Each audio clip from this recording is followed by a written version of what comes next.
What's up, guys? It's Monday. I got the plow in today. Got off work, came home, put the plow on. Did a little revision to the mount that goes onto the four-wheeler. Let's check it out. There she is, the 60-inch Pro Vantage.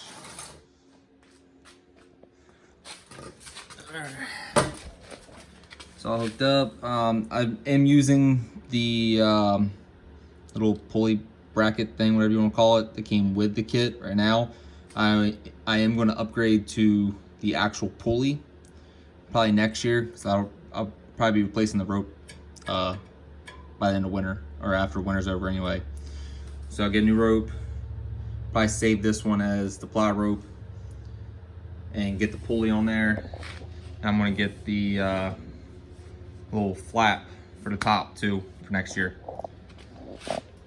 But she's hooked up, she works.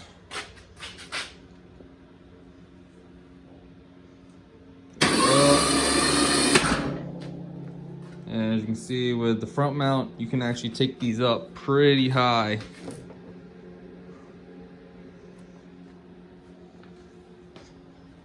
And she goes down.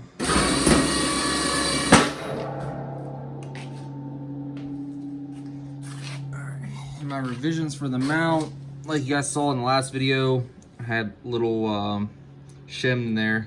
There was pieces that were cut out. I put in there as a spacer. I grabbed some washers, got them on there, so now it looks a little bit better, and I don't have to worry about those shims flying out with some vibration or anything.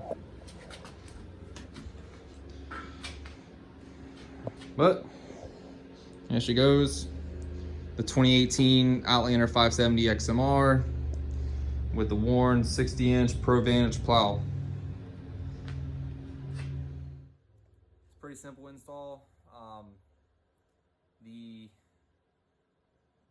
The mount did not come with instructions. It came with a link to follow to go to the YouTube video, which wasn't very helpful, especially in my situation where I have a winch that's not supposed to be on here.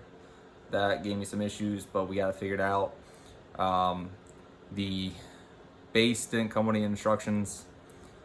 Come find out, the instructions actually come with the plow. Why? Why not send the instructions for each component with that component? I don't get it. But like I've said in the last video, if Warren or any company says something does not fit, there's probably more than one reason. If I did not have the axe and winch, this would have been a lot simpler. Mounting the winch would have been a lot simpler too. But the little modifications I had to do worked. Not concerned with them. Shouldn't have any issues. But follow fitment guides. Don't be like me. All right, guys. This was a short one. Thank you for watching. Make sure to like, subscribe. But see y'all in the next.